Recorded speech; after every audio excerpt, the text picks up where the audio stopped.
ময়নামতি নদীর পাড়ে ছোট্ট একটি খেয়াঘাট। সেই খেয়াঘাটেরই মাঝি আমি। আমার নাম হৃদয়। আমার বাবাও ছিল এই খেয়াঘাটের একজন মাঝি। বাবার মুখে শুনেছিলাম মা নাকি আমাকে জন্ম দেওয়ার সময় মারা গেছে, আর এখন তো বাবা আর বেঁচে নেই। বাবা মরে যাওয়ার পর আমিও এই ঘাটে নৌকা চালানো শুরু করি। আমার কোনো বাড়িঘর নেই। আমি দিনের বেলাতে এই গ্রামের মানুষদের নদীর এপার থেকে ওপারের আরেকটি গ্রামে পারাপার করতাম, আর রাতের বেলায় এই ঘাটের একটি নৌকার ভেতরে ঘুমিয়ে থাকতাম। এই খেয়াঘাটে রাত 10টার পরে কেউ আসতো না পারাপারের জন্য। খেয়াঘাটে রাতের বেলায় ছোট্ট একটি বাতি জ্বলত। একদিন আমি নৌকায় বসে লক্ষ্য করি রাত 12টা বাজে। সেই খেয়াঘাটের পাশে একটি মেয়ে কালো বোরকা পরে দাঁড়িয়ে আছে। সেই মেয়েটি আমাকে ডেকে বলছে, এই যে মাঝি ভাই, আমাকে কি ওই পারে নিয়ে যাবেন? তখন আমি বুঝতে পারিনি এটা কোনো মানুষের মেয়ে না, এটা ছিল একটি সুন্দরী পরী। এ কথাটা আমি জানতে পারি তার সাথে বিয়ে হওয়ার পর। আমি মেয়েটিকে বলি, এত রাত ওই পারে যাওয়া সম্ভব না। মেয়েটি আমাকে বলে, আপনি যদি আমাকে ওই পারে নিয়ে যান তাহলে আমি আপনাকে দ্বিগুণ টাকা দেব। আমি চিন্তা করলাম, যেহেতু এখনো জেগে আছে, মেয়েটাকে ওই পারে দিয়ে আসি, তার বিনিময়ে দ্বিগুণ টাকাও পেলাম। আমি মেয়েটাকে ডেকে বললাম, ঠিক আছে, আপনি নৌকায় চলে আসেন।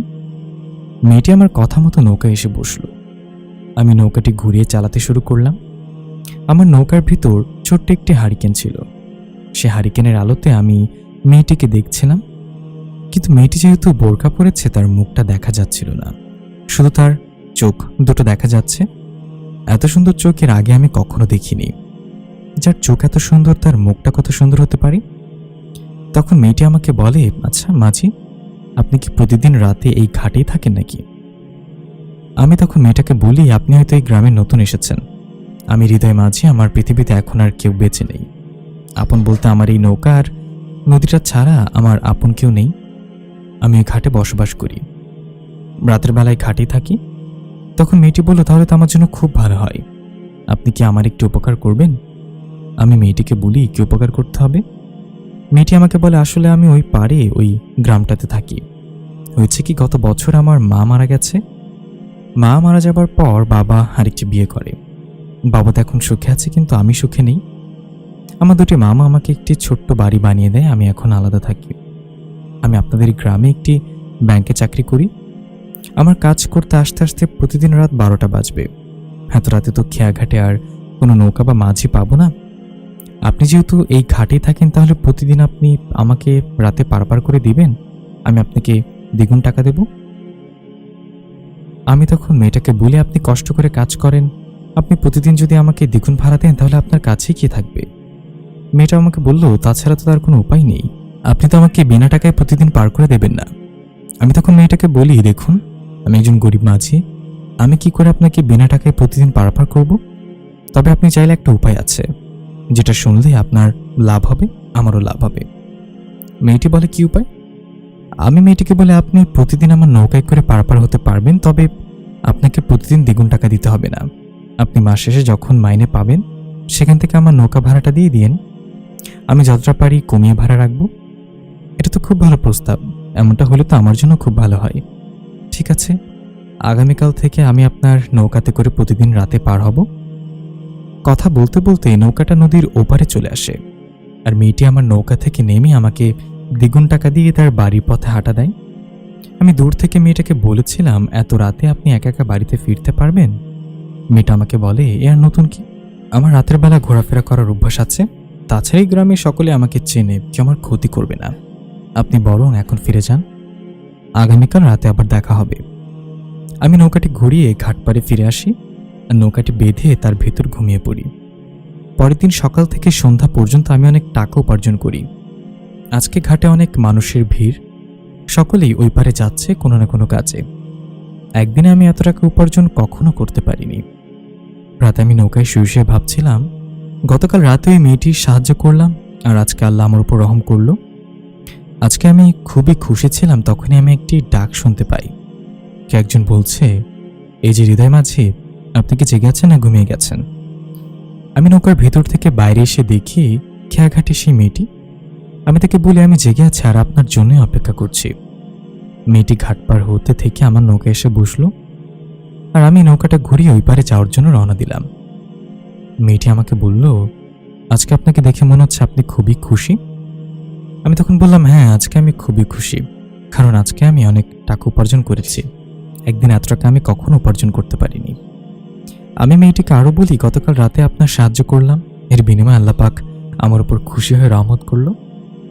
মেয়েটি বলল, ভালো মানুষদের সাথে সবসময় ভালোই হয়। আমি তখন মেয়েটাকে বললাম, কিছু মনে না করলে আমি কি আপনার নামটা জানতে পারি? মেয়েটি বলল, আমার নাম হচ্ছে নিঝুম। মাশাআল্লাহ, খুবই সুন্দর নামটি।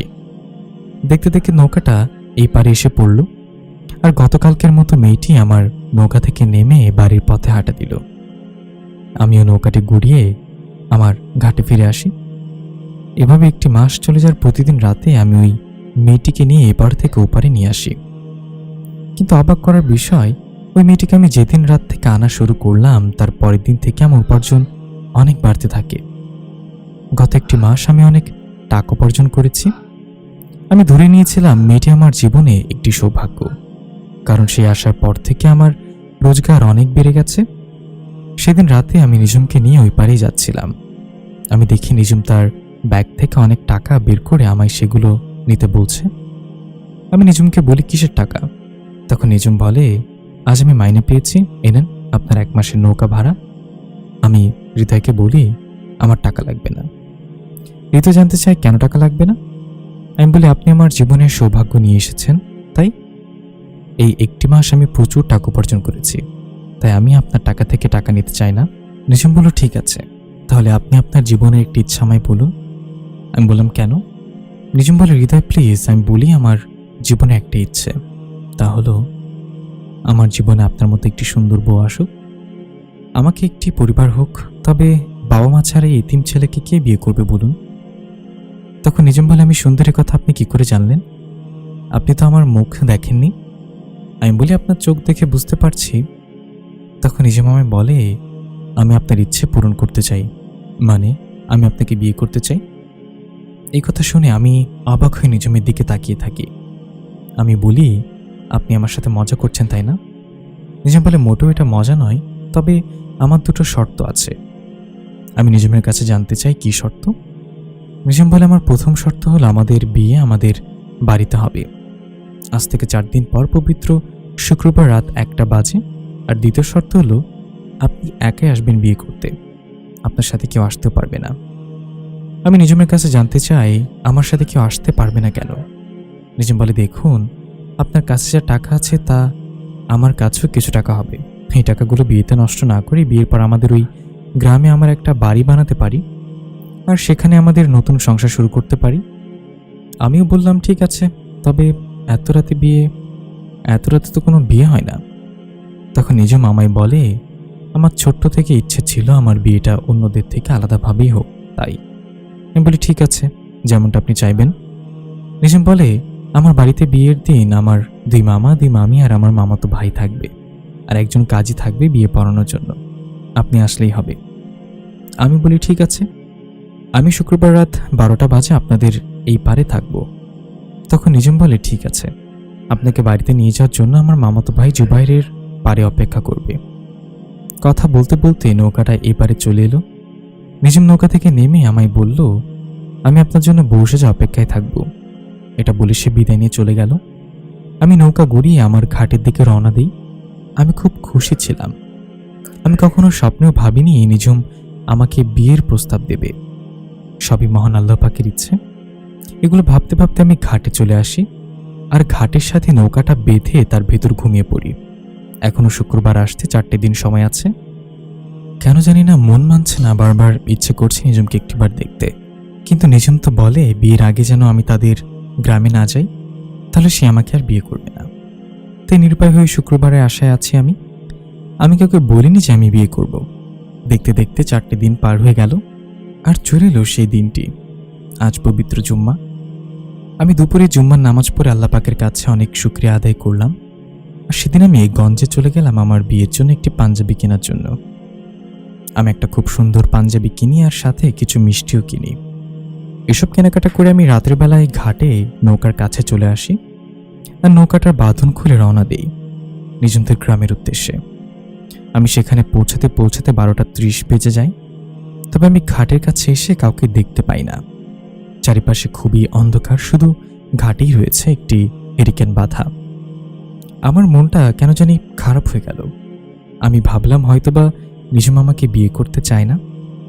আমি মন খারাপ করে যখন নৌকাটা ঘুরে আবার আমাদের গ্রামের ঘাটের দিকে আসতে যাব, তখন আমার পেছন থেকে একটি সালাম ভেসে এলো। আসসালামু আলাইকুম রহমতুল্লাহি ওয়া বারাকাতুহু। আমি পেছনে ঘুরে দেখি একটি খুব লম্বা ছেলে দাঁড়ানো। ছেলেটি খুব সুন্দর একটি রাজকীয় পোশাক পরে আছে। এই ধরনের পোশাক এখন আর কেউ পরে না, আগের দিনের রাজা বাদশারা পরত। আমি ছেলেটির সালামের উত্তর নিয়ে জানতে চাই আপনি কে। তখন ছেলেটি বলল, আমি নিজম আপুর মামাতো ভাই, আমার নাম জুবায়েদ। আমি কখন থেকে আপনার জন্য অপেক্ষা করছি। ওইদিকে তো আপু বউ সাজে বসে আছে, আজকে তো আপনাদের বিয়ে। তখন আমি জুবায়েদকে বলি, তুমি এখানে দাঁড়িয়েছিলে কই? আমি তো এখানে আসার পরে কাউকে দেখতে পাইনি, তুমি কোথায় ছিলে? তখন জুবায়েদ আমাকে বলে, আমি এখানেই ছিলাম, হয়তোবা আপনি আমাকে দেখতে পাননি অন্ধকারের কারণে। আসেন আসেন, বিয়ের সময় এসেছে। আমি জুবায়েরের সাথে হাঁটা দিই তাদের বাড়ির উদ্দেশ্যে। রাতের অন্ধকারের কারণে বোঝা যাচ্ছিল না আমরা কোন পথে এগোচ্ছি। জুবায়েদের হাতে শুধু একটি হারিকেন ছিল, সে হারিকেনের আলোতেই আমরা পথ চলছি। আমার বারবার মনে হচ্ছিল আমরা গভীর জঙ্গলের মাঝে দিয়ে হাঁটছি। অনেকক্ষণ হাঁটার পর জুবায়েদ আমাকে নিয়ে একটি বাড়ির ভেতর প্রবেশ করে। আমি লক্ষ্য করি বাড়িটির আশেপাশে শুধুই জঙ্গল। এই গভীর জঙ্গলের মাঝে এ বাড়িতে নিজুম বাস করে। তখন বাড়ির ভেতর থেকে আরো দুজন লোক বের হয়ে এলো। আমি লক্ষ্য করি সেই লোকগুলো জুবায়েরের মতো খুবই লম্বা, আর তারাও খুব দামি পোশাক পরে আছে। সেই লোক দুটি খুবই বয়স্ক ছিল। তারা আমার কাছে আসার পর আমি তাদেরকে সালাম দিই, আসসালামু আলাইকুম। তারা আমার সালামের উত্তর নিয়ে বলে, বাবা কেমন আছো? আমি বলি, আলহামদুলিল্লাহ, আল্লাহ পাকের অসীম রহমতে খুবই ভালো আছি। আপনারা কেমন আছেন? তারা বলে, আলহামদুলিল্লাহ, খুব ভালো আছি বাবা। তখন সেই লোক দুটি তাদের পরিচয় দেয়। একজন বলে, আমি হচ্ছি নিজুমের বড় মামা, আর একজন হচ্ছে নিজুমের ছোট মামা। আসো বাবা, ঘরে আসো। আমি তাদের সাথে ঘরের ভেতরে প্রবেশ করি। আমি দেখতে পাই ঘরের ভেতরটি খুব সুন্দর করে সাজানো, আর মাঝখান দিয়ে একটি পর্দা দেয়া। পর্দার উপরে নিজুম একটু লম্বা ঘোমটা টেনে বসে আছে, আর তার সাথে তার দুই মামি। আমি নিজুমের দুই মামা আর জুবায়েরের পর্দা এপারে বসে আছি। তখন ঘরের ভেতর কাজী সাহেব প্রবেশ করে আমি লক্ষ্য করলাম কাজী সাহেবও তাদের মতো খুবই লম্বা। কাজী সাহেব আমার কাছে এসে বসলো আর বিয়ে পড়ানোর কাজ শুরু করলো। সব কাজ শেষ করে কাজী সাহেব আমার কাছে জানতে চাইল, তুমি কি তাকে বিয়ে করার জন্য প্রস্তুত? আমি তাকে বললাম, হ্যাঁ, আমি তাকে বিয়ে করার জন্য প্রস্তুত। তখন কাজী সাহেব বলল, তাহলে তুমি 3 বার কবুল বলো। আমি 3 বার কবুল করলাম। তখন কাজী সাহেব পদ্মার উপরে গিয়ে নিজুমের কাছে জানতে চাইল, তুমি কি তাকে বিয়ে করার জন্য প্রস্তুত? নিজুমও আমার মতো একই উত্তর দিল। তখন কাজী সাহেব তার মুখ থেকেও 3 বার কবুল শব্দটি শুনে নিল। তারপর কাজী সাহেবের কথা মতো সবাই মোনাজাত ধরি। মোনাজাত শেষে সবাই এক এক করে আমাদের থেকে বিদায় নিয়ে চলে যাচ্ছিল। দুই মামা আর জুবায়েদ আমার কাছে এসে বলল, তোমরা ভালো থেকো। আমি তাদের বললাম, এত রাতে আপনারা কি করে ফিরবেন? আজকে রাত থেকে গেলে হতো না? তখন জুবায়েদ বলল, কি এমন রাত হয়েছে, আমরা তো যেতে পারবো, আমাদের অন্ধকারে চলার অভ্যাস আছে। তারা আমাদের থেকে বিদায় নিয়ে চলে গেল। এখন ঘরে কেউ নেই, আমি আর নিজুম ছাড়া। পর্দার ওপারে নিজুম বসে আছে, আমি এপারে। তখন নিজুম আমাকে বলল, ও এখন আপনি পর্দাটা খুলে ফেলেন। আমি তার কথা মতো পর্দাটা দুপাশ থেকে খুলে ফেলি। নিজুম মাথা নিচু করে বসেছিল। আমি তার কাছে গিয়ে বসি। নিজুম আমাকে বলে, আমি তো আপনাকে অনেক দেখেছি, কিন্তু আপনার কি কখনো ইচ্ছা হয়নি আমাকে দেখার? আমি তাকে বলি, অনেকবার হয়েছে, কিন্তু কখনোই বলার সাহস হয়নি। নিজুম বলে, এখন তো আমি আপনার বউ, আপনি চাইলেই আমার ঘোমটা সরিয়ে ফেলতে পারেন। আমি আস্তে আস্তে তার ঘোমটাটা সরিয়ে দিই। আমি দেখি চাঁদের মতো অপর সুন্দর একটি মেয়ে আমার পাশে বসা। আমি নিজুমের চোখ দেখে বুঝতে পারতাম সে সুন্দরী, কিন্তু এত রূপবতী কখনোই কল্পনাও করিনি। আমি অপলক দৃষ্টিতে নিজুমের দিকে তাকিয়েছিলাম। তখন নিজুম একটি মুচকি হাসি দিয়ে আমাকে বলল, সারাটা জীবন তো রয়েই গেল আমাকে দেখার জন্য, আসেন আমরা নফল নামাজটা পড়ে ফেলি। আমরা দুজন মিলে 4 রাকাত নামাজ আদায় করে আল্লাহ পাকের কাছে আমাদের নতুন জীবনের জন্য সাহায্য চাই। পরের দিন সকালে আমার ঘুম যখন ভাঙে, আমি দেখতে পাই আমি এখন যে বাড়িতে আছি তার আশেপাশে আর কোনো বাড়ি নেই। এটা একটা গভীর জঙ্গলের মাঝে, যেমনটা আমি রাতে ভেবেছিলাম। আমি নিজমের কাছে জানতে চাই, তুমি এই গভীর জঙ্গলের মাঝে একা একা থাকতে এতদিন? নিজম তখন আমাকে বলে, বাবার থেকে আলাদা হয়ে আমি এই গভীর জঙ্গলে থাকতে শুরু করি, কেননা আমি একটি যুবতী, একটা সুন্দরী।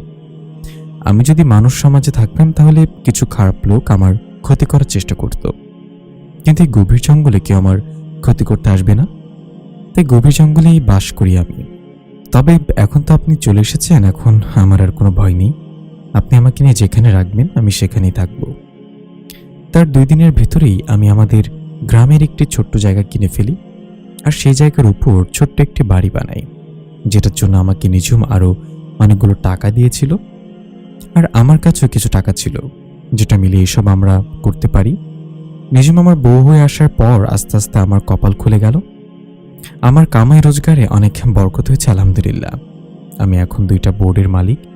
আমাদের বিয়ে হয়েছে 4 বছর, কিন্তু এতদিনে নিঝুমের পরিবার থেকে কেউ আসেনি আমাদের সাথে দেখা করতে। আমি যখন নিঝুমকে বলতাম, তোমার বাবার সাথে তো তোমার সম্পর্ক ভালো না, তাই বলি কি মামা মামিরা আমাদের বাড়িতে আসতে পারে না? নিঝুম আমাকে বলে, 2 মামাই তো ব্যবসার কাজে ব্যস্ত থাকে, আর মামিরা তাদের সাহায্য করে, কি করে আসবে? আমি তখন নিঝুমকে বলি, ধরে নিলাম তোমার মামার ব্যবসার কাজে ব্যস্ত থাকে, তারপরে জুবাইরকে পাঠাতে পারে না? সেও তো আমাদের বাড়িতে কিছুদিন বেড়াতে যেতে পারে নাকি? তখন নিঝুম বলে, তাদের পক্ষে প্রতিদিন আমাদের বাড়িতে আসা সম্ভব না, তার অনেক দূরে থাকে। কিন্তু কোথায় থাকে এই কথাটা কখনোই আমাকে নিঝুম বলেনি। একদিন রাতে আমি আর নিঝুম ঘুমিয়েছিলাম। মাঝরাতে আমার ঘুমটা ভেঙে যায়, কিন্তু আমি আমার পাশে নিঝুমকে খুঁজে পাই না। তখনই আমার চোখ পড়ে আমাদের ঘরের জানালার কাছে দাঁড়িয়ে আছে। জানালাটা খোলা, জানালার উপরে নিঝুম কার সাথে যেন কথা বলছে, কিন্তু ওই পারে তো কাউকেই দেখা যাচ্ছে না। আমি ভালো করে শোনার চেষ্টা করি, এটা কি বলছে আর কার সাথে কথা বলছে। আমি শুনতে পাইনি, আবার কাউকে বলছে, তুই এখানে কেন এসেছিস জুবাইর? তুই তো জানিস এখন আমার মানুষ সমাজে বিয়ে হয়ে গেছে, আর আমি তাকে ছেড়ে কি করে আসবো তোদের জগতে? তবে ভাই আমার, আমি শুনে খুব খুশি হলাম তোর বিয়ে ঠিক হয়েছে। এসব কথা জুবাইরের সাথে বলছিল, কিন্তু জানালার ওপারে তো কেউ নেই। সে কার সাথে কথা বলছে? আর জুবাইরও বা এত রাতে কি করে এখানে আসবে? আমি এসবের কিছুই বুঝতে পারছিলাম না। আমি শোয়া থেকে উঠে বসি, নিঝুমকে একটি ডাক দিই। নিঝুম আমার শব্দে ভয় পেছনে ঘুরে তাকায়। আমি খাট থেকে নেমে তার কাছে যাই, তার জন্য জানতে যে তুমি এত রাতে কার সাথে কথা বলছো। নিঝুম বলে, কার সাথে কথা বলবো, কারোর সাথে না। আমার মনটা খারাপ, তাই জানালা খুলে ওই আকাশের দিকে তাকিয়ে আছি। তখন আমি নিঝুমকে বলি, মিথ্যা বলার দরকার নেই, জুবাইদ এসেছিল তাই না? নিঝুম আমাকে বলে, জুবাইদ সে কি করে আসবে এত রাতে এখানে? কেন মিথ্যা বলছো তুমি আমার কাছে? অনেক কিছু লুকিয়ে রেখেছ, আমি চাই তুমি সবটা আমাকে বলো। তখন বলে, আমি কেন তোমার সাথে মিথ্যা বলবো? আমি কিছু মিথ্যা বলছি না। তখন আমি নিঝুমের কাছে গিয়ে দাঁড়াই আর আমার হাত আমার মাথায় দিয়ে বলি, তাহলে এই কথাটা তুমি আমার মাথায় হাত দিয়ে বলো। তখন নিঝুম আমাকে বলে, কি বাচ্চাদের মতো শুরু করলা? আমি নিঝুমকে বলি, আমি জানি তুমি আমার কাছ থেকে কিছু একটা লুকাচ্ছ, বলো আমায়, নয়তো আমি চলে যাব কোথাও একটা। আমার ভালো লাগছে না, আমিও নিতে পারছি না তোমার এসব। আমি জানি তুমি কিছু একটা লুকাচ্ছ, কিন্তু তুমি আমাকে এটা বলছো না, এটাই আমার অনেক কষ্ট হচ্ছে। তখন নিঝুম আমাকে কান্না করতে করতে বলে, তুমি আমাকে ছেড়ে কোথাও যেও না। আমি বলছি সবকিছু লুকাচ্ছি আমি তোমার কাছ থেকে। আসলে হৃদয়, আমি তোমাদের মতো মানুষ না, আমি একটি পরী। আমাদের বিয়ের আগে তুমি যখন ওই খেয়াঘাটে নৌকা পাড়ি দিতে, আমি প্রতিদিন নদীর এপার থেকে তোমাকে দেখতাম। আবার কখনো কখনো অদৃশ্য হয়ে তোমার কাছে এসে বসে থাকতাম। আমি দেখতাম তুমি খুবই একা, তুমি সবসময় কান্না করতে, আর আল্লাহ পাকের কাছে চাইতে যেন তোমার একটি পরিবার হয়। মনে যাতে এটা বলতে তুমি দেখতে ভালো না বলে তোমার বিয়ে হবে না। তখন আমি একটি সিদ্ধান্ত নিয়েই ফেলি যে আমি তোমাকেই বিয়ে করব। তাই আমি মানুষ রূপে মিথ্যা নাটক সাজিয়ে তোমার সাথে দেখা করতাম প্রতিদিন। আর আমাদের বিয়েতে যারা যারা এসেছিল তারা কেউ মানুষ ছিল না। জুবাইর, আমার মামা মামি সকলেই ছিল জিন। আর হ্যাঁ, জুবাইদ এসেছিল আজকে রাতে, সে বাতাসের সাথে অদৃশ্য হয়েছিল, তাই তুমি সেখানে কাউকে দেখতে পাওনি। জুবাইদ আসার কারণ ছিল আগামী শুক্রবার তার বিয়ে। সে চায় আমি যেন তার বিয়েতে উপস্থিত থাকি। তুমি একটা কথা আমাকে বারবার বলতে না, এই যে আমার মামা মামি কেন আমার সাথে দেখা করতে আসে না? আসলে তারা আমাদের পৃথিবীতে থাকে না, আর তারা জিনদের একটি শহরে থাকে। তখন আমি নিঝুমকে বলি, সেখানে কি তোমার বাবা মাও থাকে? রিজুম আমাকে বলে আমার বাবা মা বেঁচে নেই, শুধু আছে আমার 2 মামা 2 মামি আর আমার মামাতো ভাই জুবায়েদ। এবার আমাকে আরো বলে, এখন তুমি চাইলে আমাকে ছেড়ে দিতে পারো। তুমি যদি না চাও আমার সাথে সংসার করতে, আমি চলে যাব এই মানুষ সমাজ থেকে। কোনো কথা বলি না আমি, শুধু তার দিকে অবাক হয়ে তাকিয়ে থাকি। সে আমাকে বলে, এভাবে তাকিয়ে থাকবেন না, কিছু একটা তো বলেন। আমি নিজমকে কি বলবো বুঝতে পারছি না। ছোট থেকে অনেক কষ্ট করে বড় হয়েছি, নদীর মাঝে বড় হয়েছে, আর আপন বলতে ওই নৌকার নদী ছাড়া আমার কেউ ছিল না। অনেক অবহেলা পেয়েছি, কেউ আমায় আপন ভাবিনি। একটা সময় একা একা শুয়ে ভাবতাম, বড়লোক মানুষরা গরিবদের এত অপমান করে কেন? তারাও তো মানুষ, আমরা তো মানুষ। আমি ভাবতাম এই পৃথিবীতে আমার আপন কেউ হবে না। তখন তুমি আমার জীবনে এলে। তুমি মানুষ না তা ঠিক, কিন্তু যে ভালোবাসা দিয়েছ, এই ভালোবাসা এই জীবনে আমাকে কেউ দেয়নি। নিজম আমিও জুবাইদের বিয়েতে তোমার সাথে যেতে চাই। তুমি কি আমাকে নিয়ে যাবে জিনদের দেশে? নিজম তখন বলে, অবশ্যই নিয়ে যাব। কেন নিয়ে যাব না? তুমি তো আমার স্বামী। আর আমি যদি বিয়েতে যাই তাহলে তোমার সাথেই যাব। আমি এখন খবরটা আমাদের দেশের মামা ও আমির কাছে পাঠিয়ে দিচ্ছি। আমি নিজমকে বলি, তুমি তো এখানে বসা, তুমি কি করে তোমাদের দেশে খবর পাঠাবে? বলে, তুমি আমার সাথে আসো। নিজম আমাকে নিয়ে ঘরের বাইরে আসে। ঘরের বাইরে এসে হাতে 4টে তালি মারে। তখন আমি দেখতে পাই আকাশ থেকে একটা অনেক বড় বাজ পাখি নিজমের হাতে এসে বসে। সে বাজ পাখির পায়ে নিজম চিঠি রেখে দেয়, যেটা ভেতরে লেখা ছিল, আমি আমার স্বামীকে নিয়ে আসছি জুবাইদের বিয়েতে। চিঠিটা বাঁধার পর নিঝুম পাখিটাকে উঠতে দেয় আকাশে। তারপর নিঝুম আমাকে নিয়ে ঘরে চলে আসে আর বলে, এই শুক্রবার রাতে আমরা আমাদের দেশে যাব জুবায়েতের বিয়েতে। দেখতে দেখতে শুক্রবার চলে আসে। আমি আর নিঝুম রাতে ঈশান নামাজ পড়ে রওনা দিই জিনদের দেশের উদ্দেশ্যে। ঘরে বাইরে এসে আমি আর নিঝুম হাঁটা শুরু করি। নিঝুম আমার চোখ বেঁধে দিয়েছিল তার একটি ওড়না দিয়ে। নিঝুম বলেছিল, তুমি আমার স্বামী ঠিক আছে, কিন্তু কোনো মানুষকে যদি আমি সরাসরি আমাদের দেশে নিয়ে যাই তাহলে আমাদের দেশের রাজা আমাকে আর তোমাকে অনেক বড় শাস্তি দিতে পারে। তাই আমি তোমাকে চোখ বেঁধে নিয়ে যাব। আমিও নিঝুমের কথায় রাজি হয়ে যাই। নিঝুম আমাকে নিয়ে হাঁটা শুরু করে তাদের দেশের উদ্দেশ্যে। আমি কোথায় যাচ্ছি, কোনো রাস্তা দিয়ে যাচ্ছি কিছুই দেখতে পাচ্ছিলাম না, কারণ আমার চোখ বাঁধা। এভাবে 1 ঘন্টা হাঁটার পর নিঝুম আমাকে বলে, এখন তোমার চোখটা আমি খুলে দেব, আমরা চলে এসেছি আমাদের দেশে। নিঝুম আমার চোখের বাঁধনটা খুলে দেয়। আমি চোখ খুলতেই দেখতে পাই আমরা একটি জঙ্গলের মাঝে দাঁড়ানো, আর সেই জঙ্গলের পাশ দিয়ে বয়ে যাচ্ছে খুব সুন্দর একটি ঝর্ণা। আমি আর নিঝুম সেই ঝর্ণার নদীর পাশ ধরে হাঁটা শুরু করলাম। কিছুক্ষণ হাঁটার পর আমি দূর থেকে একটি খুব সুন্দর গ্রাম দেখতে পাই। নিঝুম আমাকে নিয়ে সেই গ্রামের ভেতর প্রবেশ করল। গ্রামটা খুবই সুন্দর ছিল, অনেক মানুষ আসা যাওয়া করছিল সে রাস্তা ধরে। নিঝুম আমাকে বলল, তুমি কারো চোখের দিকে তাকাবে না, কারণটা হচ্ছে এরা কেউ তোমার মতো মানুষ না, এরা সকলেই জিনপরি। তুমি যদি তাদের চোখের দিকে তাকাও তাহলে তারা বুঝে যাবে তুমি যে একটা মানুষ, আর তারা যদি বুঝে যায় তাহলে আমি তোমাকে বাঁচাতে পারবো না। আমি নিঝুমকে বলি, চিন্তা করো না, আমি কারো চোখের দিকে তাকাবো না। এই যে আমি মাটিতে তাকালাম, আর মাথা উঁচু করবো না। তারপর আমি নিঝুমের কথা মতো মাথাটা নিচু করে হাঁটা শুরু করলাম। বেশ কিছুক্ষণ হাঁটার পর নিঝুম আমাকে নিয়ে এই গ্রামেই একটা অনেক বড় বাড়ির ভেতর প্রবেশ করলো আর বললে, এবার তুমি মাথাটা উঁচু করতে পারো, কারণ আমরা চলে এসেছি। আমি নিঝুমের কথা মতো আমার মাথাটা উঁচু করে তাকাই, আর আমি দেখতে পাই পুরো বাড়িটায় ফুল দিয়ে সাজানো। তখনই বাড়ির ভেতর থেকে বের হয়ে এলো 2 মামা। মামা আমার কাছে এসে দাঁড়ালো, আমি তাদেরকে সালাম দিলাম।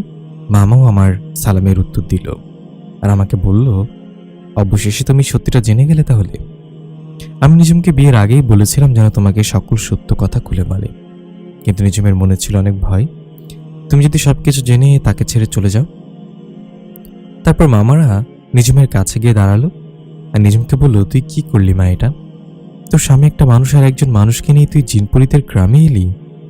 নিঝুম মামাদের বলল, বিয়ের পর থেকেও আমার কাছে কিচ্ছু চাইনি, শুধু একটা আবদার করেছে। কি করে তার আবদার না রাখি মামা?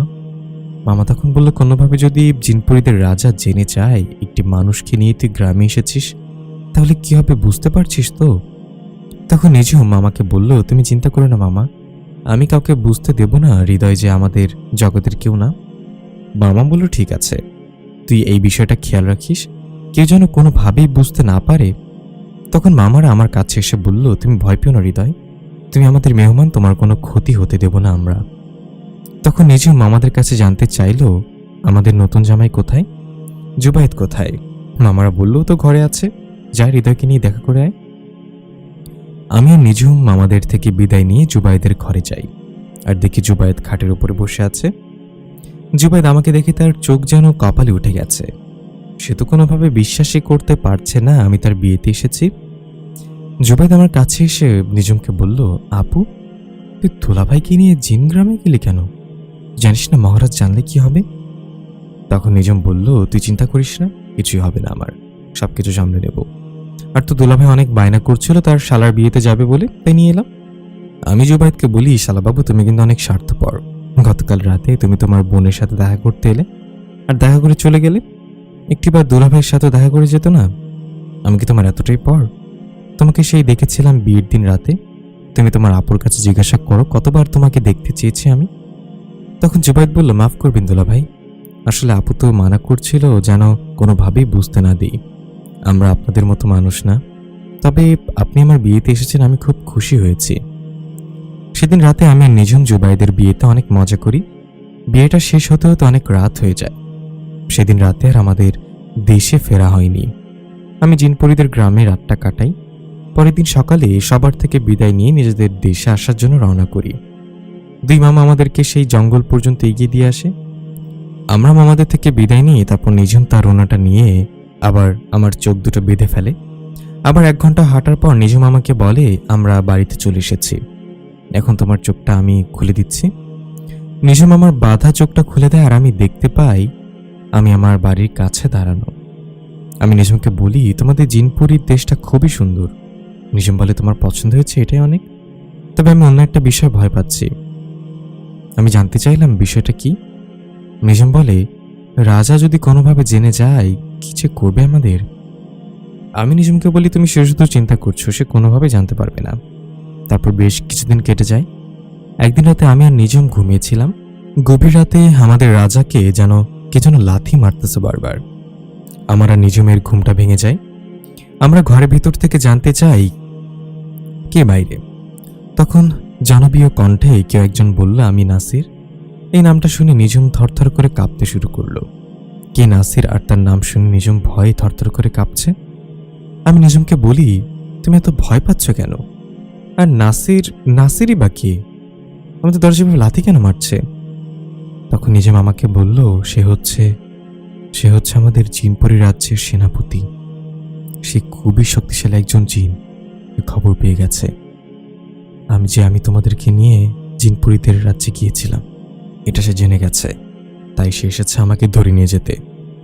তখনই দরজাটা লাথি মেরে ভেঙে ফেলে সে সেনাপতি। তারপর সে আমাদের ঘরে প্রবেশ করে। আমি দেখতে পাই খুবই লম্বা একজন ব্যক্তি, পাহাড় সমান দেহ, শরীরে যুদ্ধের পোশাক আর কোমরে একটি লম্বা তলোয়ার। তার মুখ ভর্তি খুব সুন্দর দাড়ি আর মাথায় একটি সাদা টুপি, যাকে দেখে খুবই রাগান্বিত মনে হচ্ছিল। সেটা মোটা কণ্ঠে বলে উঠল, এই মানুষের সন্তান, তুই সরে যা, তোর সাথে আমি কোনো কথা বলতে চাই না। আমি নিজুম পরীকে উঠিয়ে নিতে এসেছি। সে আমাদের দেশের নিয়ম ভেঙেছে। ও একজন পরী হয়ে একটা মানুষকে বিয়ে করেছে, এতে আমাদের কোনো সমস্যা নেই, এটা ওর একান্ত বিষয়। তবে সে জিন পরীদের গ্রামে নিয়ম ভেঙে একজন মানুষকে সেই গ্রামে নিয়ে গেল, ওর এত বড় সাহস, তো শাস্তি তো পেতেই হবে।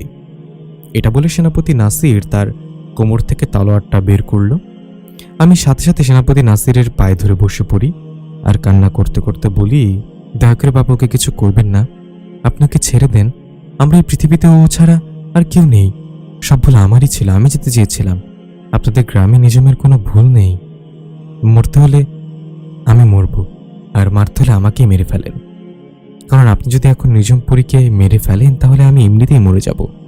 সে ছাড়া আমার জীবন আর কেউ নেই। ছোট থেকেই বাবা মা নেই, আমি এতিম ছিলাম। সে আসার পরে আমার একটা পরিবার হয়েছে, আর এখন সেই পরিবারটাকে হারাতে বসেছি আমি। আমার একটা ভুলের জন্য কেন গেলাম আমি আপনাদের গ্রামে? যদি আমি জানতাম যে এরকমটা হবে, আমি কখনোই আপনাদের গ্রামে যাওয়ার জন্য বায়না করতাম না নিজমের কাছে। আমি লক্ষ্য করি সেনাপতি নাসিরের সকল রাগ যেন 1 মিনিটের মধ্যে উধাও হয়ে গেল। সে আমাকে মাটি থেকে টেনে তুলল আর বলল, হে মানুষ সন্তান, তুই আমাকে বাবা বলে ডাকলি? জানিস, তুই যখন আমাকে বাবা বলে ডাকলি আমার ভেতরে অন্যরকম একটা শান্তি কাজ করলো। আমার বিয়ের বয়স 200 বছর হওয়ার পরেও আল্লাহ পাক আমার ঘরে একটি সন্তান দিল না রে। এই বাবা ডাকটা শোনার জন্য কতই না মন চাইতো আমার। আজ তোর মুখে বাবা ডাকটা শুনে আমার মন ভরে গেল। ঠিক আছে, তোর স্ত্রী নিজুমপরীকে আমি হত্যা করব না, কিন্তু তোকে আর তোর স্ত্রী নিজুমপরীকে জিনপরীদের গ্রামে আবার যেতে হবে আর আমাদের মহারাজের কাছে মাপ চাইতে হবে। তবে কি ভয় পাস না, আমি তোর সাথে আছি। তুই যেহেতু একবার আমাকে বাবা বলে ডেকেছিস, আজকে থেকে তুই আমার ছেলে। আমি মহারাজের কাছে অনুরোধ করব যাতে তোদের কিছু না করে, যেন মহারাজ তোদের মাফ করে দেয়, এটা আমি অনুরোধ করব তার কাছে। মহারাজ আমার কথা ফেলতে পারবে না, অবশ্যই আমার কথা রাখবে, তুই চিন্তা করিস না।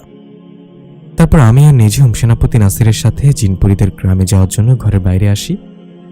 সেনাপতি নাসির একটি হাতে তালি দেয়। আমি আর নিঝুম দেখি দূর থেকে একটি ঘোড়ার গাড়ি ছুটে আসছে আমাদের দিকে। ঘোড়ার গাড়িটি আমাদের কাছে এসে দাঁড়ায়। আমি দেখতে পাই 2টি ঘোড়া বাঁধা আছে। সেই গাড়িতে ঘোড়া দুটি খুবই সুন্দর, একটি সাদা রঙের আর একটি কালো রঙের। সেনাপতি নাসির আমাদেরকে আদেশ করলো, যাও ঘোড়ার গাড়ির পিছনে গিয়ে বসো, আর পর্দাটা ফেলে দেবে, ভুলেও বাইরের দিকে তাকাবে না।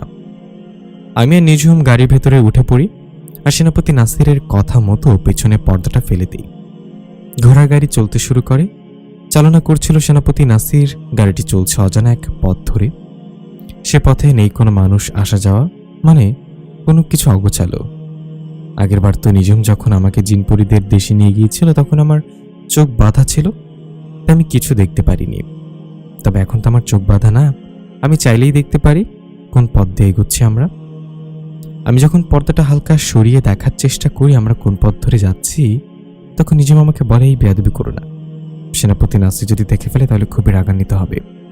এক তো অনেক বড় একটা ঝামেলায় আছে আমরা দুজন। আমি বুঝতে পারি নিঝুম ঠিকই বলেছে, সেনাপতি নাসির যদি বুঝতে পারে তাহলে খুবই রেগে যাবে। আমি আর পর্দাটা সরাই না। এভাবে বেশ কিছুক্ষণ কেটে যায়। একটা সময় সেই ঘোড়ার গাড়িটি থেমে যায় আর গাড়ির বাইরে থেকে সেনাপতি নাসির আমাদেরকে বলছিল, এখন তোমরা বাইরে চলে আসো।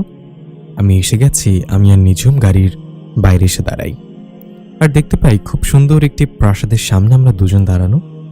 সেনাপতি নাসির আমাদেরকে নিয়ে সে প্রাসাদের ভেতরে প্রবেশ করে। প্রাসাদের ভেতরে প্রবেশ করার সাথে সাথে কিছু প্রহরী আমাদেরকে আর নিঝুমকে ঘিরে ধরে। সেনাপতি নাসির তাদেরকে বলে, সাবধান, বেয়াদবি করবে না। তখন সে পরিগুলো সেনাপতি নাসিরকে বলে, সেনাপতি, তাদেরকে বন্দি করবো না? সেনাপতি নাসির বলে, মোটেও না, এটা হচ্ছে আমার ছেলে, ও যেন কোনো অসম্মান না হয়, ওদের দুজনকে সম্মানের সহিত মহারাজের সামনে উপস্থিত করো। তখন প্রহরীগুলো বলে, ঠিক আছে সেনাপতি, যেমনটা আপনি বলবেন। সেনাপতি নাসির আমার কাছে এসে বলে, যাও তোমরা দুজন ওদের সাথে যাও, মহারাজের কাছে যাও আর তোমাদের ভুল স্বীকার করো, আমি সঠিক সময় দেখা দেব। আমি নিঝুম সেনাপতির কথা মতো সেই প্রহরীগুলোর সাথে প্রাসাদের ভেতরে মহারাজের কাছে যাই। মহারাজের দরবারে যখন আমাকে আর নিঝুমকে ওঠানো হয়, মহারাজ আমাদেরকে দেখার সাথে সাথে খুবই রেগে যায়। আমরা যে আমাদের ভুলটা স্বীকার করব তার কোনো সময় দেয় না আমাদেরকে। মহারাজ রেগে গিয়ে সেই প্রহরীগুলোকে বলে, এই বেঈমান পরী আর তার স্বামীকে এখনই গলা কেটে হত্যা করার আদেশ দিলাম আমি। এটা দুজনকে নিয়ে যাও, এখনই আমার আদেশ। মহারাজের আদেশ পেয়ে প্রহরীগুলো আমাদের দুজনকে সাথে সাথে বন্দি করে। রাজার আদেশ যখন প্রহরীগুলো আমাকে আর নিঝুমকে বন্দি করে, তখনই রাজসভায় প্রবেশ করে সেনাপতি নাসির। সেনাপতি নাসির মহারাজকে অনুরোধ করে, মহারাজ, আপনার জন্য আমি অনেক কিছু করেছি, আপনার জন্য নিজের জীবন বাজি রেখে শত্রুদের মুখে ঝাঁপিয়ে পড়েছি, কখনো আপনার কাছে কিচ্ছু চাইনি। আজকে আপনার কাছে একটা জিনিস আমি চাই। কি চাও সেনাপতি নাসির? একবার শুধু বলো, তুমি যেটা চাইবে সেটাই দেব, কারণ তুমি আমার কাছ থেকে কিছু চাওনি। কি চাই তোমার, শুধু একবার বলো। তখন সেনাপতি নাসির সেই জিনের রাজাকে বলল, মহারাজ, আমি এই ছেলেটির আর পরিটির জীবন ভিক্ষা চাই। মহারাজ, আপনি তো জানেন আমার কোনো সন্তান নেই। এই ছেলেটি আমাকে বাবা বলে ডেকেছে, আমিও তাকে ছেলে বলে মেনেছি, আর বাবা হয়ে নিজের ছেলের মৃত্যু কি করে মেনে নেব মহারাজ? মহারাজ, আমি এই ছেলেকে যখন আমাদের জিনদেশের নিয়ে এসেছিলাম তখন আমি তাকে কথা দিয়েছি আমি আপনার কাছে অনুরোধ করে তাকে নির্দোষ প্রমাণ করব। আপনি চাইলে তো আমার ইচ্ছেটা পূরণ করতে পারেন মহারাজ, দয়া করে আমার এই কথাটা রাখুন। তখন জিনের বাদশা সেনাপতি নাসিরকে বলল, এভাবে বলবেন না, আপনি শুধু আমার সেনাপতি না, আপনি আমার একজন ভালো বন্ধু। আমি জানি আপনি কতটা ইমানদার, আপনি কখনোই আমার কোনো ক্ষতি করেননি বা আমার ক্ষতি হোক এমনটা চাননি। আপনি সবসময় আমার ভালো চেয়েছেন, আমাকে রক্ষা করার সব বিপদের মাঝে ঝাঁপিয়ে পড়েছেন। আর আপনি কি করে ভাবলেন আমি আপনার এই কথাটা রাখবো না? তখন রাজা প্রহরীদের আদেশ করল, ওদেরকে ছেড়ে দাও। মহারাজের কথা মতো প্রহরীরা আমাদেরকে বন্দি থেকে মুক্ত করল। মহারাজ আমাকে বলল, দেখো তুমি একজন মানুষ, আজকে সেনাপতি নাসির তোমায় তার ছেলে বানিয়েছে এই বলে যে তুমি প্রতিদিনই এই জিনপরিদের দেশে আসতে পারবে এমনটা কিন্তু নয়। তুমি আর কখনো আমাদের দেশে আসবে না। এই পরীকে নিয়ে তুমি মানুষ সমাজে সংসার করবে সারা জীবন। আমি জিনদের রাজাকে বললাম, ঠিক আছে, আমি আর কখনোই আপনাদের দেশে আসবো না। তখন সেনাপতি নাসির মহারাজ থেকে বিদায় নিয়ে আমাদেরকে আর নিজমকে নিয়ে রাজপ্রাসাদ থেকে বের হয়ে এলো। রাজপ্রাসাদের বাইরে এসে সেনাপতি নাসির আমাকে বলল, দেখো বাবা, তুমি আমাদের দেশে আসতে পারবে না তো কি হয়েছে, আমি প্রায় সময় তোমার সাথে দেখা করতে তোমাদের দেশে আসব। আমি যখন খবর পাই আমাদের দেশের সব থেকে সুন্দর পরীটা একটা মানুষ সন্তানকে বিয়ে করেছে, বিশ্বাস করো হৃদয় আমার মাথায় আগুন ধরে যায়। আমি আমার তরবারিটা নিয়ে তোমাকে হত্যা করার জন্য পৃথিবীর দিকে যাচ্ছিলাম, কিন্তু পৃথিবীতে গিয়ে আমি তোমার বিষয়ে খোঁজ খবর নিয়ে জানতে পারি তুমি খুবই ভালো ছেলে আর পরোপকারী। তুমি সবসময় গরিব দুঃখীদের সাহায্য করো আর 5 ওয়াক্ত নামাজ আদায় করো। তোমার বিষয়ে এত কিছু জেনেই আমার রাগটা নিমেষেই চলে গিয়েছিল। তারপরও মহারাজের আদেশ ছিল তোমাদেরকে হত্যা করা এবং কিংবা তার সামনে উপস্থিত করা, আর আমি তো মহারাজের আদেশ মানতে বাধ্য, তাই মহারাজের কথা মতো তোমাদেরকে নিয়ে আসতে বাধ্য হয়েছিলাম। একটা কথা সবসময় মনে রাখবে হৃদয়, এভাবেই গরিব দুঃখীদের সাহায্য করবে, আর কখনো যদি কোনো বিপদে পড়ো আমাকে স্মরণ করবে। ইনশাআল্লাহ নিজের ছেলের জন্য আমি আমার জীবন দিয়ে দেবো, তবুও তোমার কিচ্ছু হতে দেব না। তুমি আর নিজম ভালো থেকো। এটা বলে সেনাপতি নাসির আমাকে জড়িয়ে ধরে কান্না করে দিল আর বলে, তোমাকে অনেক মনে পড়বে বাবা। তারপর সেনাপতি নাসির তার হাতে একটি তালি দিল। তখনই দূর থেকে ছুটে এলো তার ঘোড়ার গাড়িটি। সেনাপতি নাসির তার ঘোড়াকে আদেশ করলো, যাও ওদেরকে পৃথিবীতে ওদের বাড়িতে রেখে আসো, আর আমাকে বলল, উঠে পড়ো গাড়িতে। আমি আর নিঝুম ঘোড়ার গাড়িতে উঠে পড়লাম, আর ঘোড়ার গাড়িটি আবারও পৃথিবীর উদ্দেশ্যে ছুটতে শুরু করলো। ঘোড়ার গাড়িতে যখন আমরা ছিলাম আমি আবারও বাইরে দেখার চেষ্টা করি আমরা কোন পথ দিয়ে আসা যাওয়া করলাম। তখন নিঝুম আমাকে বলল, এখন আর দেখে কি হবে, তুমি তার এই পথে কোনোদিন আসতে পারবে না। শুনিনি মহারাজ কি বলেছে? তার কথা শুনে আমি আর দেখার চেষ্টা করলাম না। সে তো ঠিকই বলেছে, এই পথ দিয়ে আমি আর কোনোদিন আসতে পারবো না, আর সে পথ দেখে কি হবে? নিঝুম আমার কাঁধে মাথা রেখে কিছুক্ষণ চুপ করেছিল। আমি নিঝুমকে বলি, নিঝুম, তুমি তো আর কখনো আমাদের সাথে দেখা করতে জিনপরিদের দেশে আসতে পারবে না। সবটাই আমার জন্য হলো, কেন তুমি আমার জীবনের সাথে তোমার এত সুন্দর জীবনটা নষ্ট করলে নিঝুম? তখন নিঝুম আমাকে বলল, দেখো আমি তোমাকে ভালোবাসি, আর আমি তোমাকে ভালোবেসে তোমার হাত ধরেছি। তাছাড়া একটি স্ত্রীর কাছে বিয়ের পর তার স্বামী হচ্ছে সব কিছু। আমি মামাদের বাড়িতে যেতে পারবো না ঠিক, কিন্তু মামারা তো আমাদের বাড়িতে আসতে পারবে, তারা আমাদের বাড়িতে এসে আমাদের সাথে দেখা করবে, তাহলে তো হলো। আর বিয়ের পর প্রতিটা মেয়ের জন্য স্বামীর বাড়ি হচ্ছে তার আপন বাড়ি। কথা বলতে বলতে ঘোড়ার গাড়িটা থেমে গেল। তার মানে আমরা পৃথিবীতে চলে এসেছি। নিঝুম আর আমি ঘোড়ার গাড়ির বাইরে আছি। তখন আমরা দেখতে পাই আমরা বাড়ির কাছে চলে এসেছি।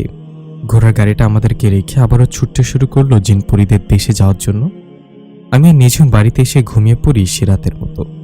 সে ঘটনার পর কেটে যায় বেশ কিছু মাস। একদিন আমি আমাদের গ্রামের মসজিদে আসরের নামাজ পড়ে যখন বাইরে আসতেছিলাম, তখন আমি দেখি একটি লোক মসজিদের বারান্দায় বসে মোনাজাতে আল্লাহ পাকের কাছে কান্না করছে আর বলছে, হে আল্লাহ, আপনি আমার মেয়েটাকে রক্ষা করুন, সে খারাপ জিনের হাত থেকে রক্ষা করুন, সে জিনটি আমার মেয়েকে অনেক কষ্ট দিচ্ছে। কত হুজুর কবিরাজ আমার বাড়ি থেকে ফিরে গেল, কেউ বাঁচাতে পারছে না আমার মেয়েটাকে। আল্লাহ আমাকে সাহায্য করুন, আমার মেয়েটাকে সাহায্য করুন। এটা বলে সে বৃদ্ধ লোকটি খুব কান্না করছিল। তার মোনাজাতে আমি তার পাশে দাঁড়িয়েছিলাম। তার যখন মোনাজাত শেষ হলো আমি তখন চাচার কাছে গিয়ে বসলাম আর বললাম, চাচা, আমি কি আপনার সাথে কিছু কথা বলতে পারি? চাচা আমাকে বলল, হ্যাঁ বাবা, কি বলতে চাও বলো। আমি চাচাকে বললাম, চাচা, আপনি যে কান্না করে বললেন এটি খারাপ জিন আপনার মেয়েকে কষ্ট দিচ্ছে, বিষয়টা একটু খুলে বলবেন আমাকে? তখন চাচা তার চোখের পানি মুছে আমাকে বলল, আচ্ছা বাবা, তুমি জিনপুরে এগুলো বিশ্বাস করো তো? চাচার কথা শুনে মনে মনে অনেক হাসি পাচ্ছিল। একটি পরীর সাথে আমি সংসার করছি আর চাচা আমাকে জিজ্ঞাসা করছে আমি জিনপুরি বিশ্বাস করি কিনা। আমি চাচাকে বললাম, হ্যাঁ চাচা, আমি বিশ্বাস করি। আপনি বলেন তো কি হয়েছে? তখন চাচা আমাকে বলে, 1 মাস আগে আমার মেয়েটিকে একটি জিন ভর করেছে। সে জিনটি আমার মেয়ের সাথে শারীরিক সম্পর্ক করেছে। অনেকবার সে আমার মেয়ের সাথে এসে এসব করতেও স্বপ্নের মাধ্যমে আমার মেয়ে ভাবছে এগুলো সবকিছুই স্বপ্ন। কিন্তু আস্তে আস্তে সে জিনটি আমার মেয়েটির শরীর পুরোপুরি দখল করে ফেলে। অনেক হুজুর কবিরাজ আমার বাড়িতে এসেছে, কিন্তু সেই জিনটি খুবই শক্তিশালী, তার সাথে কেউ পেরে উঠছে না। সবাই একটা কথা বলে, সে খারাপ জিনটাকে হারানো এত সহজ না। আপনি বড় কোনো আলেম খোঁজেন, কিন্তু আমি অনেক বড় বড় আলেমকে আমার বাড়িতে এনেছি, কিন্তু কেউ পারছে না সেই খারাপ জিনের সাথে। এখন আমার একমাত্র সাহায্য করতে পারে উপরওয়ালা, তাই কান্না করে করে তার কাছে সাহায্য চাইছি বাবা। আমি বৃদ্ধ চাচার কথা শুনে চাচাকে বলি, চাচা, আপনি আপনার বাড়ির ঠিকানাটা আমায় বলেন, আমি আগামীকাল আপনার বাড়িতে আসব। আমি আমার পুরোটা দিয়ে চেষ্টা করব তাকে সুস্থ করার। চাচা আমার মুখে এসব কথা শুনে আমাকে বলল, বাবা, তুমি কিছু মনে করো না, কিন্তু তোমাকে দেখে তো কোনো হুজুর বা কবিরাজ মনে হচ্ছে না। আমি চাচাকে বললাম, চাচা, আল্লাহ পাক যদি চায় আমার হাত ধরে আপনার মেয়েটাকে সুস্থ করতে পারে। আপনি আল্লাহ পাকের কাছে সাহায্য চাইলেন, মনে করেন না সে আমাকে পাঠিয়েছে আমার মেয়েকে সুস্থ করার জন্য। চাচা মিয়া তখন তার বাড়ির ঠিকানাটা আমাকে বলে। আমি তাকে বলি, ঠিক আছে চাচা, আপনি এখন বাড়িতে ফিরে যান, আমি আগামীকাল বিকেলে আপনার বাসায় আসবো ইনশাল্লাহ। আমি বাড়িতে ফিরে নিজামপুরীকে সবটা খুলে বলি আর বলি আমি চাচাকে সাহায্য করতে চাই, আমি তার মেয়েটাকে সেই খারাপ জিনের হাত থেকে রক্ষা করতে চাই। তুমি আমাকে বলো আমি কি করে সেই জিনটাকে এই মেয়েটার উপর থেকে ছাড়াতে পারবো আর তাকে বন্দি করতে পারবো। তখন নিজাম আমাকে বলে, তুমি এইসব ঝামেলায় না পড়লে হয় না। আমি নিজামকে বলি, তুমি জানো সেই জিনটা মেয়েটার সাথে অনেকবার শারীরিক সম্পর্ক করেছে। জিনটা কতটাই না নিষ্ঠুর, এখন আবার মেয়েটাকে হত্যা করতে চাচ্ছে। তাকে ছেড়ে দেওয়াটা কি ঠিক হবে তুমি বলো? ঠিক আছে, তুমি সাহায্য করতে না চাইলে করতে হবে না, আমি একাই যাব, তাতে যদি সে জিনটার হাতে আমাকে মরতে আমি মরবো। নিঝুম তখন আমাকে বলল, হৃদয়, আমি তোমাকে এভাবে বলতে চাইনি, ঠিক আছে, তুমি যেহেতু চাও সে মেয়েটির উপকার করতে, আমি তোমার সাথে অবশ্যই থাকবো। আর সেই জিনকে তোমার হত্যা করার আগে সর্বপ্রথম আমাকে সেই বাড়িতে নিয়ে যেতে হবে। আগামীকালই তোমার সাথে সে বৃদ্ধ চাচার বাড়িতে যাব, কিন্তু আমি অদৃশ্য হয়ে থাকবো, আমি কোনো মানুষ রূপে না, পরিরূপে তোমার সাথে যাব। সে বাসায় যাওয়ার সাথে সাথে আমি পূর্ব কি হয়েছিল আর বর্তমানে কি হচ্ছে সবকিছু জেনে যাব, তখনই আমি বলতে পারবো কি করতে হবে। পরের দিন আমি আর নিঝুম সে বৃদ্ধ চাচার বাড়িতে যাই। নিঝুম বাতাসের সাথে অদৃশ্য হয়েছিল, আমি শুধু তাকে দেখছিলাম আর কেউ তাকে দেখতে পারছিল না। আমাকে দেখে চাচা মিয়া ঘর থেকে বের হয়ে আমার কাছে আসলো আর আমাকে বলল, তুমি এসেছো বাবা, জানো আমার মেয়েটা না এর আগে কখনো এরকম পাগলামি করেনি। আমি তখন চাচার কাছে জানতে চাইলাম, কি হয়েছে চাচা, কি পাগলামি করলো? চাচা তখন বলল, এর আগে যত হুজুর কবিরাজ আমার বাড়িতে এসেছে সবসময় আমার মেয়ে খাটের উপর ঘুমিয়ে ঘুমিয়ে চোখ বন্ধ করে বলতে পারবো না যে এসেছে, পারবে না আমাকে তাড়াতে, চলে যেতে পারি, শুধু শুধু নিজের জীবনটা হারাবে। আর এমনটাই হতো, সে হুজুর বা কবিরাজ বাসায় এসে তাকে দেখলে পালিয়ে চলে যেত আর কখনো আমার বাসায় আসতো না। তবে বাবা আজকে একটু ব্যতিক্রম হলো। আমি তখন চাচার কাছে জানতে চাইলাম, কি ব্যতিক্রম হলো চাচা আজকে? আমার মেয়েটা ঘুমের ঘরে না, খাটের উপরে লাফিয়ে লাফিয়ে পাগলের মতো বলছিল, ওকে বাড়িতে আসতে দিস না, ওকে চলে যেতে বল, নয়তো তোর মেয়েকে আমি মেরে ফেলবো, চলে যেতে বল বলছি। ওর এসব দেখে আমিও আমার পাশের বাড়ির মামাতো ভাইরা মিলে আমার মেয়েটাকে বেঁধে ফেলি, কারণ সে যদি কিছু একটা করে বসে। আমার মেয়ের ভেতরে থাকা সেই খারাপ জিনটা এর আগে কোনো হুজুর কবিরাজকে ভয় পায়নি, কিন্তু তোমাকে সে খুব ভয় পাচ্ছে। হয়তোবা উপরওয়ালা তোমার সাহায্য আমার মেয়েটাকে সুস্থ করতে পারে বাবা। আমি তখন চাচাকে বলি, চাচা আপনি চিন্তা করবেন না, উপরওয়ালা সবকিছু ঠিক করে দেবে, আমাকে আপনার মেয়ের রুমে নিয়ে যান। তখন চাচা আমাকে সাথে করে তার মেয়ের রুমে নিয়ে যায়। আমি দেখি একটি মেয়ে ঘুমিয়ে আছে খাটের উপরে, তার হাত পাগুলো লোহার শিকড় দিয়ে খাটের সাথে বাঁধা। তখন অদৃশ্য থাকা নিঝুম আমাকে বলে, মেয়েটির ওপর হাত পাগুলো খুলে দিতে বলো, আর তুমি নিজের শরীরটাকে বন্ধ করে ফেলো আয়াতুল কুরসি পড়ে। আর আমি তোমাকে আরেকটা আয়াত বলছি, যেটা পড়ে তুমি জমজমের কিছু পানি এই দরজার চারপাশে ছিটিয়ে দাও। নিঝুমের এসব কথাবার্তা শুধু আমিই শুনছিলাম, কারণ আমি তাকে দেখতে পারছিলাম, তার কথা শুনতে পারছিলাম।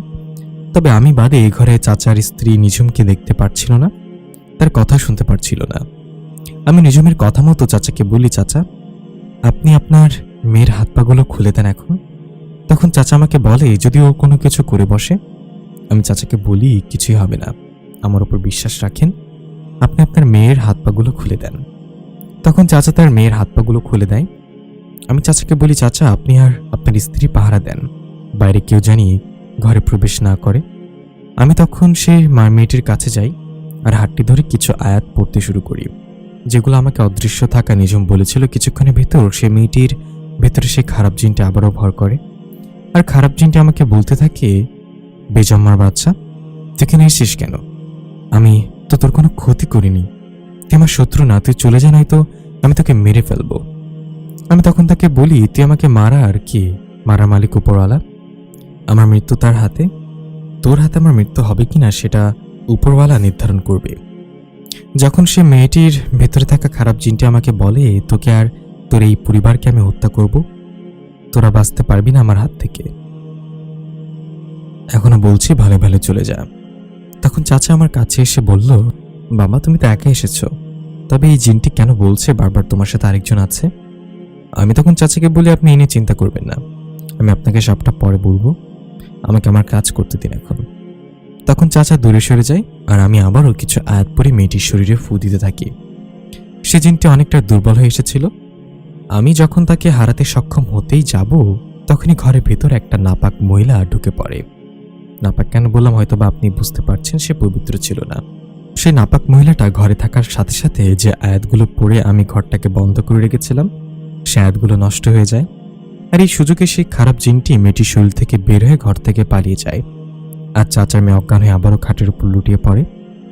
এটা দেখে আমি অনেক রেগে যাই, কারণ এত কষ্টের পর আমি তাকে বন্দি করতে যাচ্ছিলাম। আমি রাগান্বিত হয়ে চাচাকে বলি, চাচা আমি আপনাকে মানা করেছিলাম কেউ যেন ঘরে প্রবেশ না করে, আর এটা কি হলো? ওই মহিলাটা কেন ঘরের ভিতর প্রবেশ করলো? আপনি জানেন এর জন্য কত বড় ক্ষতি হবে? আপনার মেয়ের থেকে জিনটা বের হয়ে এই সুযোগটা পালিয়ে গেল। এখন সেই জিনটা আপনার মেয়েকে আরো বেশি অত্যাচার করবে, আরো আমারও ক্ষতি করার চেষ্টা করবে। চাচা তখন সেই মহিলাটাকে বলে, এখনই ঘর থেকে বের হন, আপনি কেন আমার ঘরে এলেন? আপনার জন্য অনেক বড় ক্ষতি হয়ে গেল, আপনি এখনই আমার বাড়ি থেকে বের হন। মহিলাটা তখন ঘর থেকে বের হয়ে চলে গেল।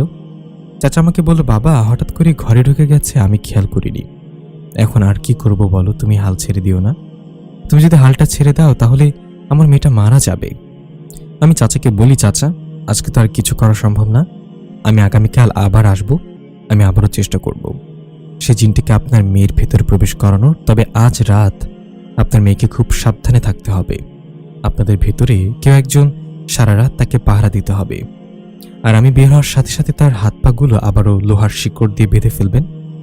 আমি চাচার কাছে থেকে বিদায় নিয়ে সে বাড়ি থেকে নিঝুমকে নিয়ে চলে আসি। বাড়ির ভেতরে আসার পর নিঝুম আমাকে বলে, আমাদের সাবধান থাকতে হবে, সে খারাপ জিনটি আমাদেরও ক্ষতি করার জন্য আসবে। তবে তুমি চিন্তা করো না হৃদয়, আমি কিছু কাজ করে রাখছি, যেটা করলে সে খারাপ জিনটি ঘরের ভেতর প্রবেশ করবে না। তখন আমি দেখলাম নিঝুম কিছু কাগজ, কিছু আয়াত লিখে সে কাগজগুলো ঘরের বিভিন্ন জায়গায় আঠার মাধ্যমে লাগিয়ে দিল। রাতে আমি আর নিঝুম ঘুমিয়েছিলাম, হঠাৎ করে আমাদের ঘুম ভেঙে যায় অনেক কান্নাকাটির শব্দে, যেমনটা কেউ মারা গেলে পাড়া প্রতিবেশী সকলে কান্নাকাটি করে, যেমন মরা কান্না আসছে আমাদের ঘরের বাইরে থেকে। আমি নিঝুম ঘুম থেকে উঠে পড়ি আর ঘরের জানালাটা খুলে দেখার চেষ্টা করি বাইরে আসলে কি হচ্ছে। তখন আমি নিঝুম জানালা দিয়ে দেখি যে বাইরে একটি মরার খাটিয়া রাখা, আর তার পাশে কিছু মহিলা বসে কান্না করছে। হঠাৎ করে সে খাটিয়াটা কাঁপতে শুরু করলো, আর কোথা থেকে একটি লোক তার হাতে একটি ধারালো কোড়াল নিয়ে এলো।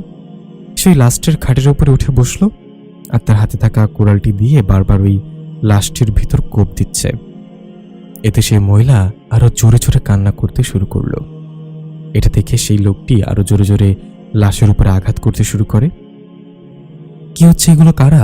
আর এখন নিজম আমাকে বলে, এগুলো মায়া, এগুলো দেখে তুমি নজর দিও না। সে জিনটা আমাদেরকে মায়া দেখাচ্ছে। আসলে আমি তো ঘরটা বন্ধ করে দিয়েছি, সে জিনটি ঘরের ভেতর প্রবেশ করতে পারবে না, তাই আমাদের বাড়ির বাইরে থেকে আমাদেরকে ভয় দেখানোর চেষ্টা করছে।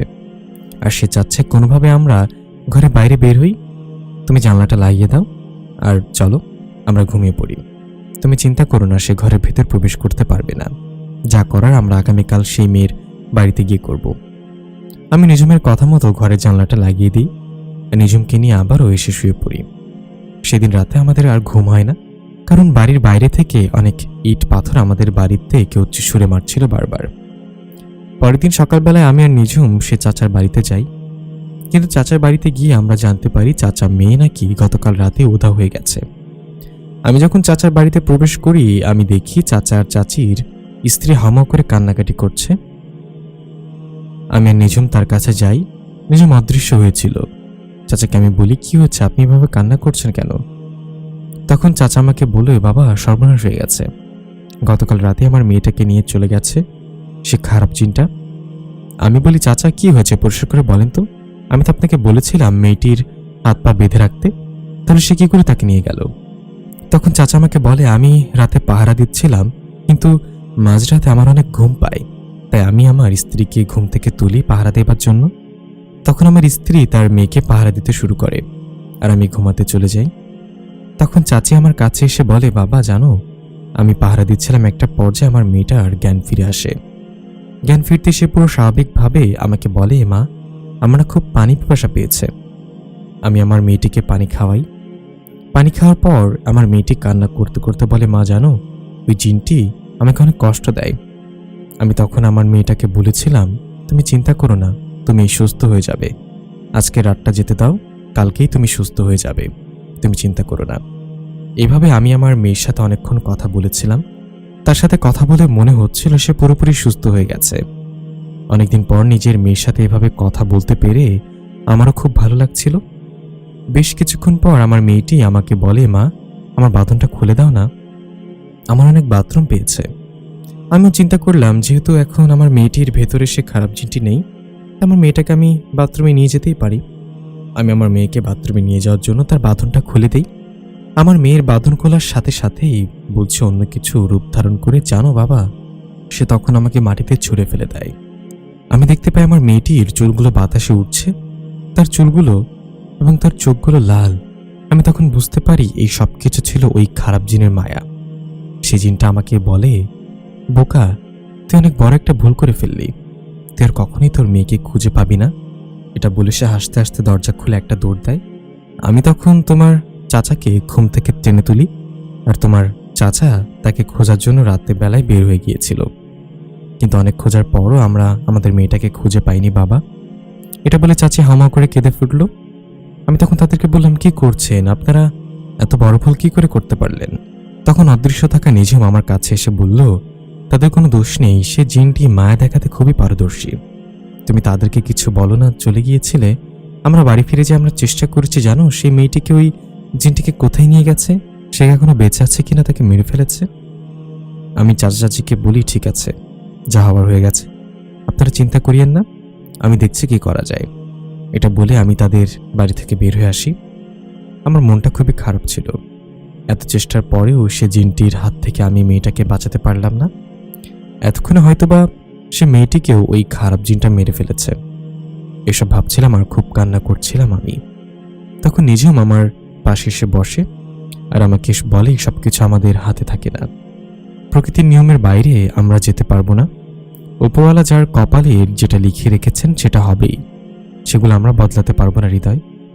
এসব কথাবার্তার মাঝে একটা শব্দ আমাদের কানে এলো, কিছু একটা আকাশ থেকে মাটিতে পড়ল। শব্দটা আমাদের বাড়ির উঠান থেকে আসছে। এখন চারিপাশে সন্ধ্যা হয়ে গেছে।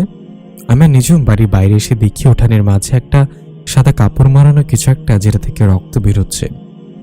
এই জিনিসটা দেখার পর আমার মনের ভিতর একটা কামড় দিল। আমি মাটিতে বসে পড়লাম আর কান্না করতে শুরু করলাম, কারণ আমি বুঝতে পারছিলাম হয়তোবা সে জিনটি ওই মেয়েটির মাথা কেটে কাপড়ের মুড়ি আমাদের বাড়িতে ফেলে চলে গেছে, কারণ কাপড়ের ভেতরে কিছু একটা আর মাথা পেঁচানো, এটা বোঝা যাচ্ছে। নিজম তখন সেদিকে এগিয়ে গেল আর সে ওই কাপড়টি খুলতে শুরু করলো। কাপড়টির ভাঁজ খোলা হলে আমরা দেখতে পাই সেখানে একটা কাটা কুকুরের মাথা, যেটা দেখে আমি আবারও একটা আশার আলো খুঁজে পাই। সেই কাটা কুকুরের মাথার পাশে একটা চিঠি ছিল। নিজম মাথাটা সেখানে রেখে চিঠিটা আমার কাছে নিয়ে আসে। সে চিঠিতে লেখা ছিল, আজকে রাত 1টার ভিতর তোদের বাড়ির পাশের মাঠে চলে আসবি। আমি তোদের জন্য অপেক্ষা করব। যদি মেয়েটিকে বাঁচাতে চাস তাহলে চলে আসিস। এখন রাত 11টা বাজে, তার মানে আর 2 ঘন্টা পরে আমাদের সেখানে যেতে হবে। নিজম আমাকে বলে, কি করবে এখন? আমি নিজমকে বলি, তুমি না, আমি একা যাব সেখানে। এতে আমার যদি মৃত্যু হয় তাতে আমার কোনো আফসোস নেই। আমি মেয়েটাকে উদ্ধার করার পুরোপুরি চেষ্টা করব। নিজম তখন আমাকে বলে, তোমার কারণে আমি সবকিছু ছেড়ে এসেছি। তুমি কি করে ভাবলে সেখানে তোমাকে আমি একা যেতে দেব? মরতে হলে দুজন একসাথে মরবো, আর বাঁচতে হলে একসাথে বাঁচব। আমিও যাব তোমার সাথে। আমি আমার পুরো শক্তি দিয়ে সেই জিনটাকে আটকানোর চেষ্টা করব। তুমি চিন্তা করো না, আমরা অবশ্যই সে মেয়েটাকে বাঁচাতে পারবো। আমরা প্রস্তুত হতে শুরু করি ওই খারাপ জিনটার সাথে যুদ্ধ করার জন্য। আমরা জানি না সে জিনটা আমাদের জন্য কি ফাঁদ পেতে রেখেছে। হয়তোবা সেখানে যাওয়ার পর আমাদের মৃত্যু হতে পারে, তবে সে মেয়েটিকে উদ্ধার করার জন্য আমরা সেখানে অবশ্যই যাব। আমাদের মৃত্যু যদি সে জিনটির হাতে লেখা থাকে তাহলে সেটাই হোক। দেখতে দেখতে রাত 1টা বেজে গেল। আমি আর নিঝুম বাড়ি থেকে বের হয়ে গেলাম সেই মাঠে যাওয়ার জন্য। আমি আর নিঝুম যখন সেই মাঠে গিয়ে উপস্থিত হই, আমরা দেখতে পাই দূরে সে মেয়েটি দাঁড়িয়ে আছে, তার চুলগুলো উঠছে। সে মেয়েটা একটা ভয়ানক হাসি দিয়ে আমাদেরকে বলে, সামনের দিকে আয়। আমি আর নিঝুম সেদিকে এগিয়ে যাই আর তাকে বলি, একটি নিরপরাধ মেয়েকে জিম্মি করে নিজের শক্তি দেখাচ্ছিস? সাহস থাকতো তাকে ছেড়ে সামনে এসে লড়াই কর। এটা শুনে সে জিনটি হাসতে হাসতে বললে, ঠিক আছে, তাই হোক। তখন সে জিনটি ওই মেয়েটির শরীর ছেড়ে বাইরে আসে। আমিও নিঝুম দেখি ভাল্লুকের মতো দেখতে। সে নখগুলো অনেক বড় বড়, দাঁতগুলো হিংস্র, শরীর অনেক লম্বা লম্বা লোম, চোখ দুটো আগুনের শিখার মতো জ্বলজ্বল করছে। নিঝুম তখন সেই খারাপ জিনটার দিকে এগিয়ে গেল যুদ্ধ করার জন্য, কিন্তু কয়েক পা এগিয়ে যাওয়ার পরে নিঝুমের পাটা মাটিতে পড়া একটি শুকনো কলাপাতার উপরে পড়ে। আসলে এটাই ছিল একটা ফাঁদ। নিঝুম যখন সে কলাপাতার উপরে পাড়া দেয়, সাথে সাথে মাটির নিচে থেকে একটি কাচের বাক্স তাকে বন্দি করে ফেলে। নিঝুম তার পুরো শক্তি দিয়েও সেই কাচের বাক্সটা ভাঙার চেষ্টা করে, কিন্তু সে ব্যর্থ হয়। তখন সে ভয়ানক জিনটি আমাদের দিকে এগিয়ে আসে আর আমাদের কাছে এসে বলে, পাখি ফাঁদে পড়ে গেছে। সে আমার গলায় চাপ দিয়ে অন্য একটা দিকে ছুঁড়ে মারে, তারপর কয়েকটা জোরে আমাকে লাথি মারে। ওইদিকে কাচের বাক্সের ভেতরে নিঝুম পাগলের মতো করছিল বের হওয়ার জন্য, কারণ সে আমাকে মার খেতে দেখে সহ্য করতে পারছিল না। সে খারাপ জিনটা আমার বুকে একটা পাহারা দেয়, সাথে সাথে আমার গলার ভিতর থেকে রক্ত বের হয়ে আসে। খারাপ জিনটা আমাকে বলে, তোদের সাথে আমি হুঁশিয়ারি করেছিলাম আমার পথের মাঝে আসিস না, তারপরে তোরা আসলি। তোদের মারার অনেক শখ, তাই না? তাহলে আজকে তোরা মরবি। এটা বলে সে বিচ্ছিরিভাবে হাসতে শুরু করে। আমার দম যেন বন্ধ হয়ে আসছিল। আমি চোখে ঝাপসা দেখছিলাম। তখনই আমি কানে শুনতে পাচ্ছিলাম আমি ঘোড়ার গাড়ির শব্দ। কিছুক্ষণের ভেতরেই সেখানে একটি ঘোড়ার গাড়ি থামে। আমি ঝাপসা চোখে দেখি ঘোড়ার গাড়ি থেকে নেমে দাঁড়ালো সেনাপতি নাসির। তাকে দেখে সে খারাপ জিনটা আমার বুকের ওপর থেকে পাটা সরিয়ে ফেলে আর এক দৌড় দিয়ে নাসিরের পায়ে গিয়ে পড়ে।